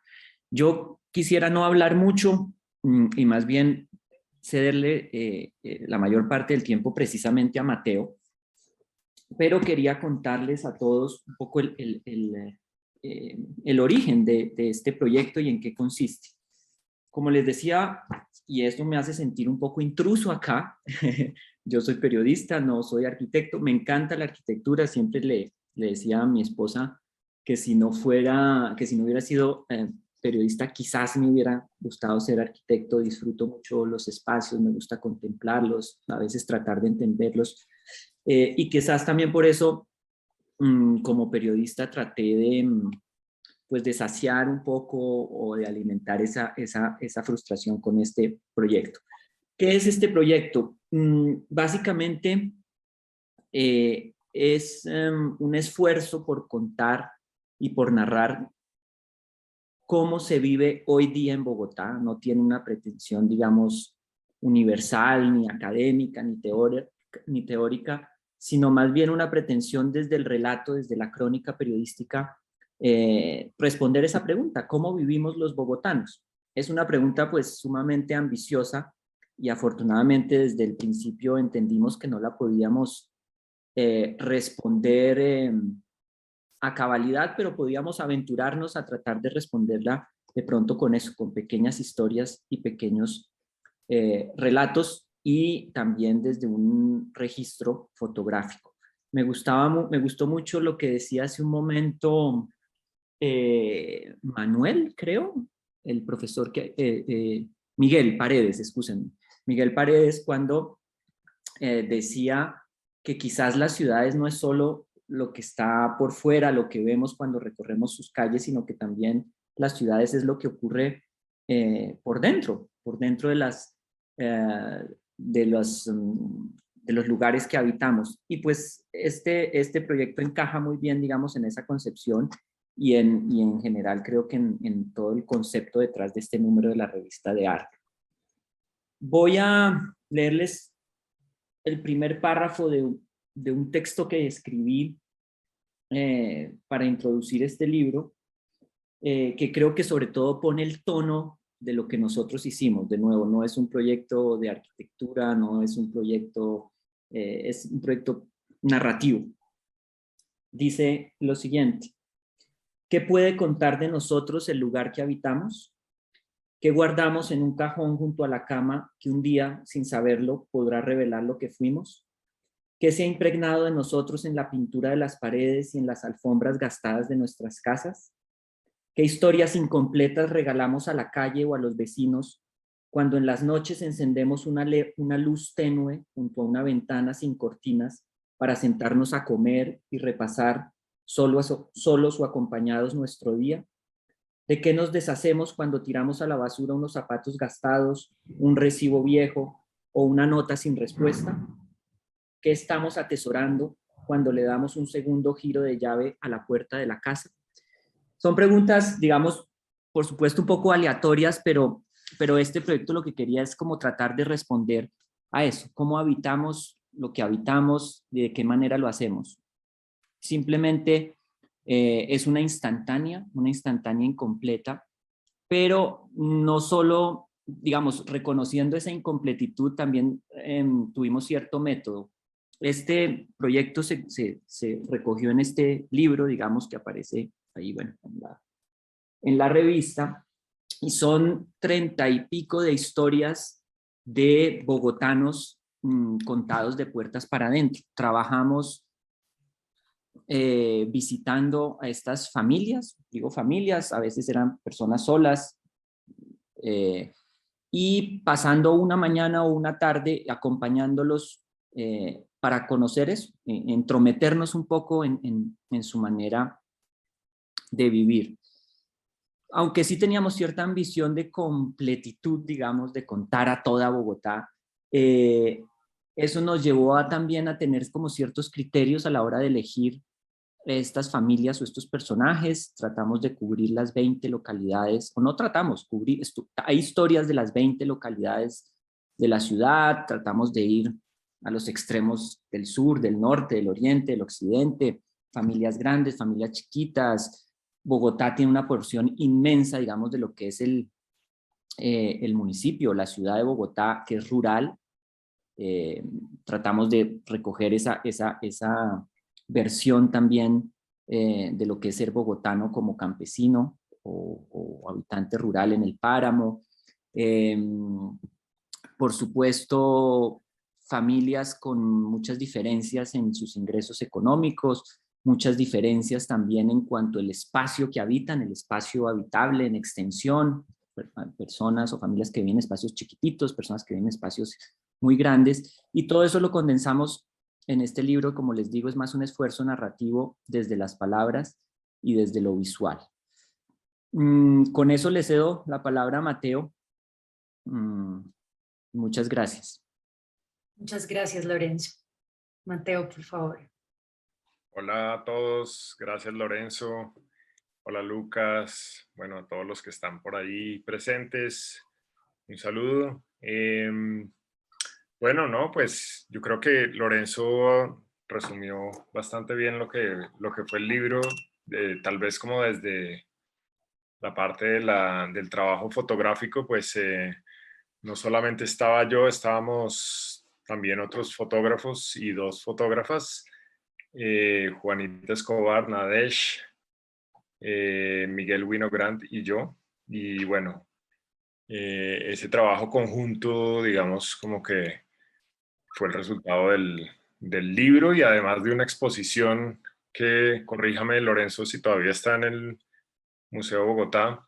Sí, estaba previsto que estuviera la primera mitad de este año 2021, pero decidieron prolongarlo hasta el final, así que muy invitados a conocerla en el Museo de Bogotá. Una sede del museo es una casa colonial lindísima muy cerca de la Biblioteca Luis Ángel Arango. Entonces, pues son, digamos, eso, varias apuestas. La apuesta museográfica del museo, que es interesante no solamente pues por las imágenes, sino también porque se trajeron algunos de los objetos. Parte, digamos, como del trabajo fotográfico, no solamente era tomar fotos de las personas en los espacios o de los espacios solos, sino también de los objetos que encontrábamos ahí. Tal vez esa pesquisa detectivesca pues era muy interesante porque cada cosa tenía una historia, ¿no? Es como un poco esa fascinación, yo siempre digo lo mismo, pero es verdad, y es como esa fascinación por entrar a los lugares, a un lugar por primera vez y más aún a una casa. Pues es muy interesante. Cada objeto cobra un valor significativo por la forma en que está puesta o por los objetos que tiene al lado, etcétera, etcétera. Entonces creo que toda esa labor, digamos, de pesquisa y de indagación como de las historias y narrativas familiares, pues era parte también como del trabajo fotográfico. Pues como antecedente, yo siempre he estado como metiéndome en las casas de los demás, entonces me parece que era como parte de lo mismo que ya venía haciendo, no solamente porque lo vengo haciendo para mi trabajo, digamos, como fotógrafo de arquitectura, en la que pues obviamente tengo que entrar a lugares todo el tiempo a tomar fotos, sino también por otros proyectos de retratos familiares en los que curiosamente me interesaba esa relación como del espacio habitado con las personas que habitan el espacio. No era como la foto, digamos, como aunque a veces me tocaba, no me gustaba mucho, de salir al jardín a tomar la foto de familia, sino que me interesaba mucho más que fuera en su hábitat, ¿no? Porque creo que de alguna manera pues se dice mucho, digamos, como de las familias y de las personas, también como de poder apreciar el espacio en el que habitan. Entonces, creo que este proyecto, digamos, como que cayó como anillo al dedo en ese sentido, porque era parte, digamos, como de lo que yo ya venía haciendo, tanto como fotógrafo de arquitectura como de retratos de familia. Pues no sé si valga la pena, pues ahí creo que todos han visto las imágenes que están en la revista, pero en todo caso, pues yo tenía como lista aquí la presentación como del proyecto, o por lo menos como de las imágenes, o algunas de las imágenes del proyecto de Habitat.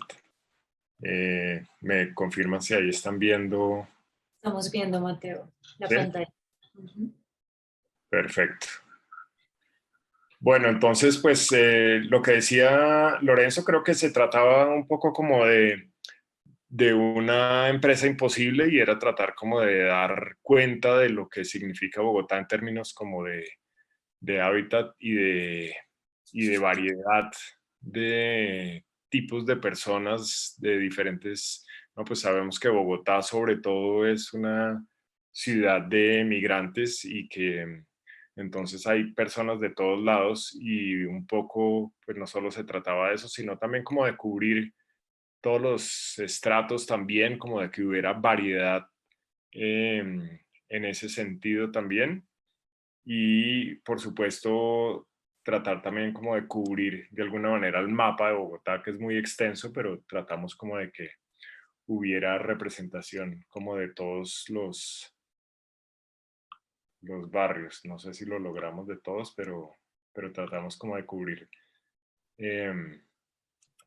bastantes lugares. Por ejemplo, esta casa era muy interesante porque se llega saliendo de Bogotá. Se puede llegar tanto por el Verjón como por La Calera, por Santiamén, o sea, queda en la falda oriental de los cerros de Bogotá, o sea, hacia La Calera, hacia esos sitios, pero sigue siendo Bogotá, pero es más como una finca.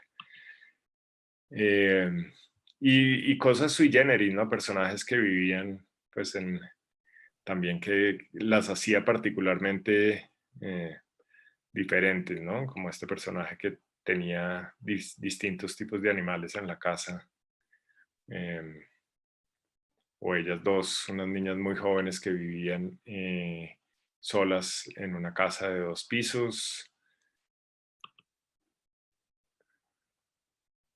Esto es ¿dónde era? en La localidad de Usme. Usme, sí, en Usme. Este fue tal vez uno de los primeros proyectos también muy interesante. Una señora también viviendo sola o básicamente con su empleada y la casa, ¿no? Como si fuera de 1970, todo exactamente puesto en su sitio, muy organizado. Y una señora aficionada a hacer casas de muñecas, ¿no? Que es también muy, pero ya a nivel profesional, o sea, estas eran casas de una sofisticación increíble. Familias como estas, por ejemplo, o como esta, porque es una sola familia, pero parecen como 8 familias, y es una pareja con, ¿cuántos hijos en total? 10 Lore- hijos. 10 hijos, 10 Wow. hijos, todos vivían ahí en la casa, que es una cosa pues muy rara para nuestro tiempo, tantos hijos, y todas las dinámicas familiares que eran divertidísimas, la forma en que cocinaban en unas ollas pues industriales como de batallón del ejército, la forma en que se iban a una cita en varios carros, en moto, caminando, en buses para llegar a un sitio. Eh, Todos eran músicos además, entonces era una maravilla eh, verlos, verlos tocar. Los vecinos pues tal vez no deban disfrutar mucho, pero quién sabe, de pronto son buenos, no sé. Eh, los, la organización de los cepillos de dientes, una maravilla, ¿no? Eso era como una instalación artística. Este personaje que vive muy cerca de los Andes, inclusive, ¿no? Que se disfraza, tiene diferentes papeles para salir a pedir plata en las calles en el centro de Bogotá. Y bueno, pues ahí estuvimos junto con él. Y esta que es la imagen que se conoce ahí, que está en la portada de la revista, eh, que es pues una historia dramática de lo que se vive día a día en Bogotá, digamos, pero visto desde el interior, ¿no? Y es muy, creo que es una imagen muy metafórica en ese sentido de que ese interior es muy oscuro y de repente afuera hay una luz que entra como en un claro oscuro y que de alguna manera como delinea la figura de estos dos personajes que viven en una situación muy precaria, se dedican por supuesto pues al reciclaje, pero tenían un espacio como de, ¿cuántos metros era, Lorenzo? 200 metros cuadrados, una cosa así. Sí, era, digamos, en términos estrictamente espaciales, muy generoso, amplio, cómodo, si se puede decir, con unos techos altísimos. Pues el techo en realidad, ellos viven debajo de un puente, entonces pues el techo era bastante elevado. Exacto, esto es debajo de un puente en la avenida Suba con calle, bueno, en el portal de Suba. Y, y ella tiene un problema de esquizofrenia y bueno, y él ha sido pues un habitante de la calle durante prácticamente toda su vida. Bien, entonces pues creo que es una imagen que no hay que decir mucho, creo que ella misma habla por sí sola. Es ella.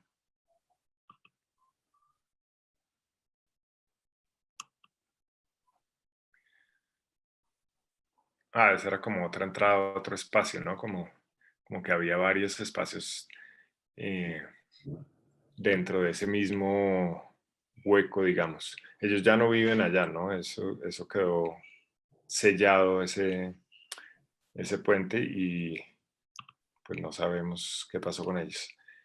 Esta es la vista desde afuera, ¿no? De ese espacio, y uno tenía que, aquí hay un pequeño tronco, uno escalaba y se metía por esa ventana.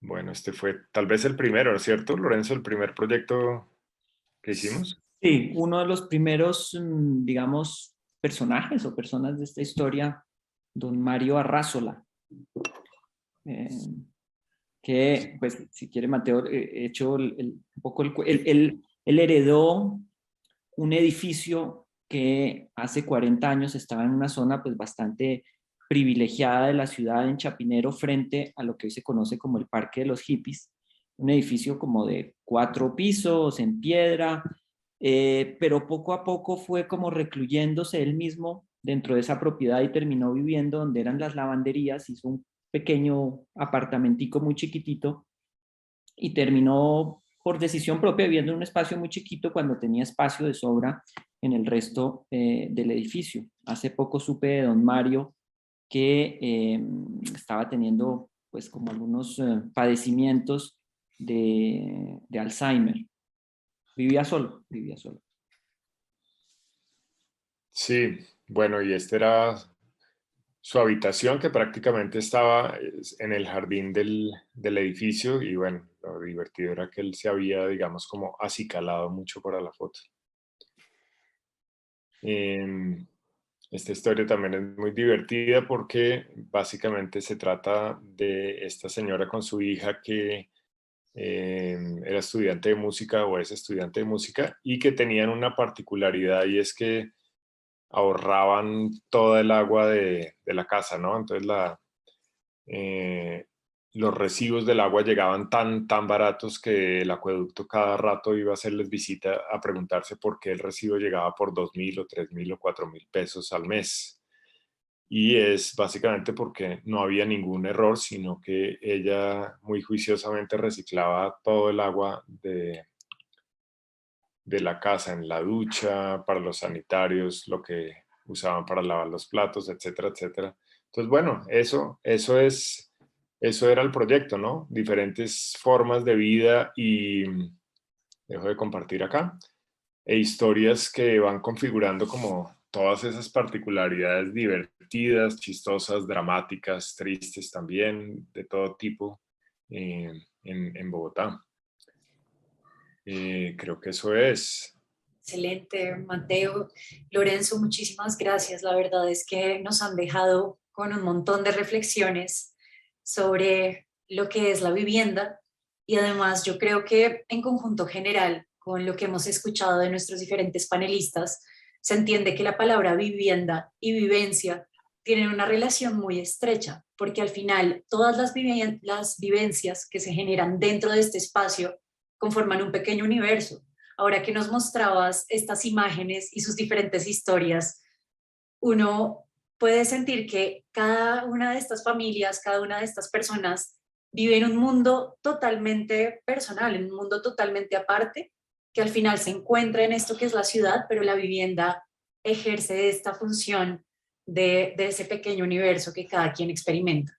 Entonces ha sido una reflexión bastante bonita. Juanma también nos lo ha expresado desde el principio, cuando nos decía que en verdad las viviendas, lastimosamente, hoy en día están pensadas no para un usuario en específico, sino la gente finalmente las habita y hace de ellas, digamos, su espacio habitable. Pero esto que nos muestras de puertas para adentro, que nos muestran ustedes dos, creo que conforma una reflexión muy linda del modo en que ese habitar se va convirtiendo en una realidad para cada uno de los habitantes pues, de estos espacios. Entonces, pues para agradecerles muchísimo a cada uno de los panelistas por sus presentaciones, por abrir sus investigaciones a nosotros y por darnos a entender la vivienda desde sus diferentes perspectivas. Lucas y Camilo, les voy a ceder la palabra para que puedan también dar sus opiniones, y de antemano agradecerles a todos por estar acá, porque realmente este es un evento que le ha generado mucha visibilidad a la revista y además a estos temas tan importantes que no solamente tratan la arquitectura. Digamos, Lorenzo nos decía, yo no soy arquitecto, y yo solo pensaba, pero habla como un arquitecto. Entonces, realmente la arquitectura es más que lo que vemos construido. Son relaciones, son realidades, son universos que se van construyendo con las vivencias. Entonces, muchísimas gracias a todos por esta participación tan bonita. Ahora sí, les cedo la palabra. Sí, yo quería decir un par de palabras. Hoy la veo la revista mucho más coherente que la que después de tanto trabajo y de tanta mirada. Creo que vimos desde los proyectos hasta las intervenciones de Maya, de Miguel y ahora de Lorenzo y de Mateo, un interés por las personas, un interés por encontrar otras formas de aproximarnos a la vivienda un poquito más allá de los estándares y de las necesidades urgentes de un cobijo bajo techo y alrededor de unas paredes. Creo que no implica ni mayores gastos ni mayores inversiones, y sí implica una forma de pensar muy distinta, muy alternativa, que creo que puede complementar. No estoy en contra de las otras investigaciones, pero que creo que puede complementar la forma de abordar estos temas tan contemporáneos, bueno, que siempre serán contemporáneos, ¿sí? Entonces, pues yo les agradezco a todos el compartirnos, digamos, esta pequeña información. Ojalá ya en los artículos están más profundamente desarrolladas. Los articulistas nos dejaron a todos los de la revista sus correos de contacto. Si quieren profundizar, seguramente pues estarán gustosos de oírlos, ¿sí? Y pues invitarlos a que esto sea la apertura de un nuevo frente, de pensar no solo desde la arquitectura, como también lo acaba de decir Carolina, sino desde otros lugares, estas formas de habitar y estas formas en las cuales nos tenemos que plantear el problema. Entonces, no sé si alguien de los aquí presentes quiera hacer una pregunta, dar una opinión sobre el número. Estamos inaugurando estos espacios, este es el segundo que hacemos y nos ha gustado pues muchísimo la forma en la cual se han dado. Claudia, por favor. Perdón que no se levantan la mano por aquí. No, bueno, yo quería pues felicitarlos, creo que suena súper interesante el número, no veo la hora de tener mi revista en la mano. Y pues darles las gracias por todo el esfuerzo que han hecho todos ustedes a lo largo pues, de estos ya largos meses, me imagino, que llevan un buen año, casi un año en estas. Entonces, pues muchas gracias al equipo de la revista, porque creo que el resultado es muy bueno.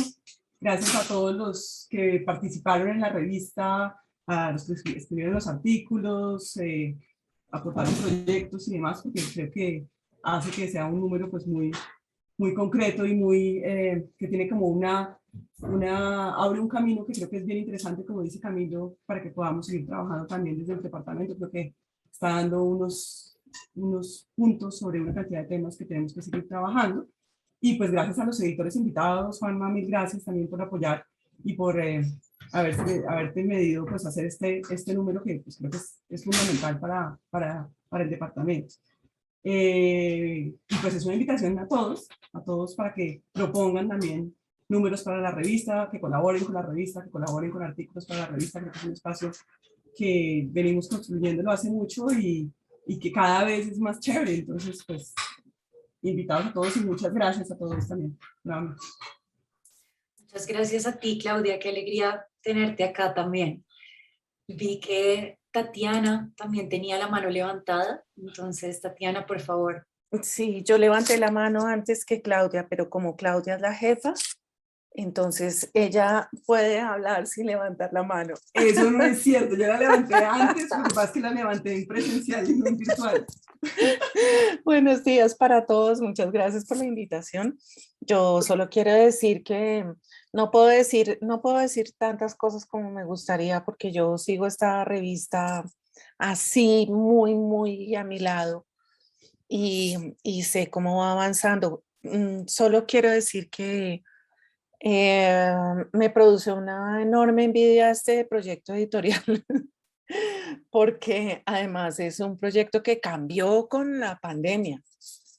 O sea, sí se dejó afectar por el cambio del mundo y entonces pues no para de transformarse, no solamente en los contenidos, sino que los papeles son diferentes, las carátulas son distintas, como que uno no termina de acostumbrarse a la idea de una revista cuando ya pasa a lo siguiente, y eso me parece que es muy de nuestro tiempo.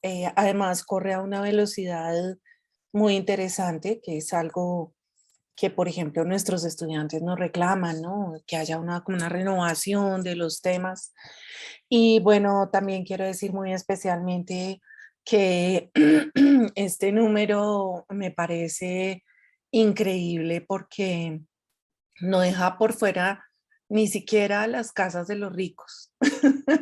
O sea, ni siquiera excluye aquello que es fotogénico. Y cuando Mateo y Lorenzo, a quienes no conozco, pero que he visto una cantidad de veces, nos muestran estas fotos, yo les quiero decir gracias por esa exposición, gracias por ese libro que nos regaló la Juanita Fonseca que está aquí, porque he ido infinitas veces con mis estudiantes y hemos seguido hasta la ruta de dónde están las fotos, dónde está la gente. El montaje que se hace de la exposición me parece que se contrae, se comprime, se llama la revista, que guarda un contenido que es mucho mayor. Entonces me parece que mostrar estas manifestaciones culturales en una publicación de arquitectura es muy rico.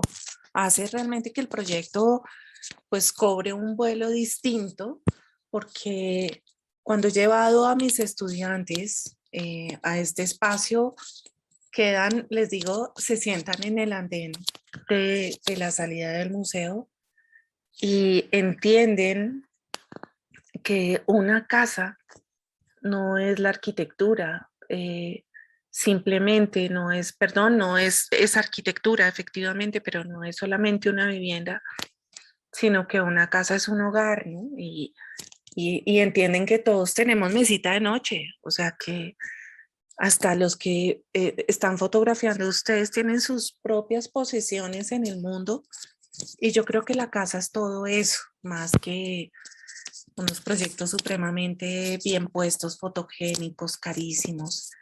Y entonces en ese sentido me parece que la revista ayuda un montón y me parece bellísimo el proyecto editorial. Muchas gracias. No, muchísimas gracias a ti. Realmente compartimos, y pues hablo por mí, comparto mucho este panorama que nos da sobre la vivienda más allá de la arquitectura. Diego, por favor, tienes la mano levantada, coméntanos. Hola, muchas gracias. Bueno, antes que nada, agradecer muchísimo la invitación a Camilo y a Lucas. De verdad que es un privilegio estar aquí. Y sí, esta mañana pues coincido con Tatiana, que aprendimos mucho.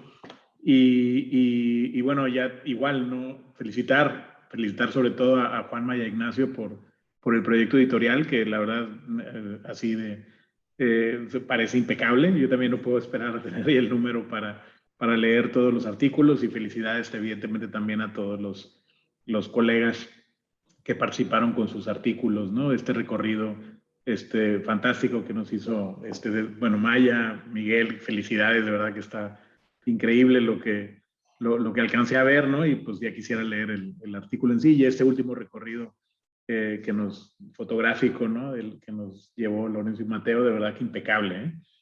A mí me parece que es un tema, como bien ya creo que ya se comentó, que evidentemente dará para muchos números más. Yo creo que eso, pues, insistiría en que ojalá que así fuera, y estoy seguro que así será. Un comentario nada más respecto a lo que mostraron de México, del laboratorio del Infonavit en APAN, nada más como para sumar, ¿eh? Digo, está muy bien el tema de las ideas, que ese fue un laboratorio más de ideas, ¿no? Como bien lo presentaron el proyecto de Tatiana, pero tristemente, digo, yo conozco ahí el lugar y conozco a todos los implicados en ese proyecto, pues terminó siendo una especie pues de showroom, ¿no? De ideas de vivienda construidas en un municipio que además tiene muchísimas necesidades, y está ahí, es como una especie de hecho, el Infonavit ya no sabe qué hacer con él. O sea, no está integrado, no se generó nada específicamente para las necesidades del municipio, del lugar donde está instalado, ¿no? Y termina siendo, pues sí, una demostración de muchas ideas desde la arquitectura, desde la mente de los arquitectos, pero poco conectado con el territorio, ¿no? Valdría la pena mucho, quizá en un siguiente número, pues explorar estos ensayos, ¿no? Que se hacen como muy en abstracto, muy desde la disciplina, pero luego poco conectados con el lugar donde se instalan, ¿no? Que no creo que haya muchos también, es una anomalía también, hay que decir. ese proyecto de APAN de Laboratorio de Vivienda, que también ya está desmantelado. Bueno, nada más quería felicitarlos a todos, de verdad, y agradecer la invitación, Camilo. Ya no me extiendo. Gracias. Saludos. No, muchísimas gracias a ti, Diego. Y pues también es lamentable escuchar cómo a veces, por la falta quizás de administración o de propósito en el desarrollo de estos proyectos, se pierde esa continuidad que se ha venido generando en el desarrollo de estas viviendas. De todas maneras, pues este ha sido un escenario de mucha reflexión y de mucho aprendizaje. Yo de aquí me voy con un montón de aprendizajes para poder aplicar también sobre todo como arquitecta, pensar más allá de la arquitectura en este pequeño universo que es la vivienda, ¿no? Bueno, también quería mostrarles la revista en su versión digital. Les voy a compartir un momento la pantalla para que puedan, cuando quieran también ingresar a verla. En la revista digital, ustedes van a poder encontrar todos los artículos. Aquí está el número 31. Siempre pueden dirigirse al último número, pero están también todos nuestros números publicados. Entonces, aquí pueden encontrar las diferentes ediciones con los artículos. Una ventaja que tiene también la página es que está en versión bilingüe. Pueden encontrar también los artículos en su lenguaje nativo. Y bueno, pues para presentarles este que fue nuestro último número. La página pues es www.revistasuneiandes.edu.co y ahí hacen clic en The Arc, ahí la pueden encontrar.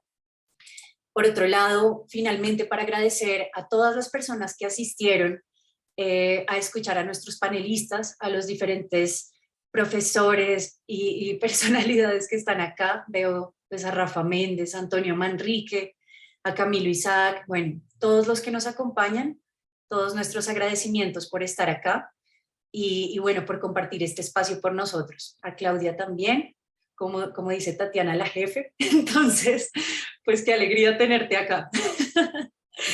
Y Camilo y Lucas, sin ustedes esto no sería posible. Muchísimas gracias. Sí, Carolina, los invitaremos a un próximo lanzamiento. Esperamos que no tan seguido como estos dos. El próximo número está, bueno, los próximos 3 números están ya caminando, 2 de ellos ya están armados. El próximo número será sobre el Seminario Internacional de Investigación en Urbanismo y hay unos temas que, al igual que la vivienda, abordan el urbanismo de unas maneras muy particulares. Entonces les estaremos contando. Este número debe estar publicado en enero. Estamos en una carrera contra el reloj imparable, pero muy contentos con este proyecto.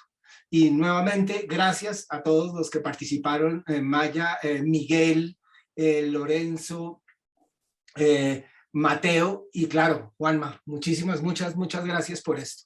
Entonces, los esperamos en una próxima ocasión. Buena tarde. Buenas tardes a todos. Muchas gracias a todos. Hasta luego.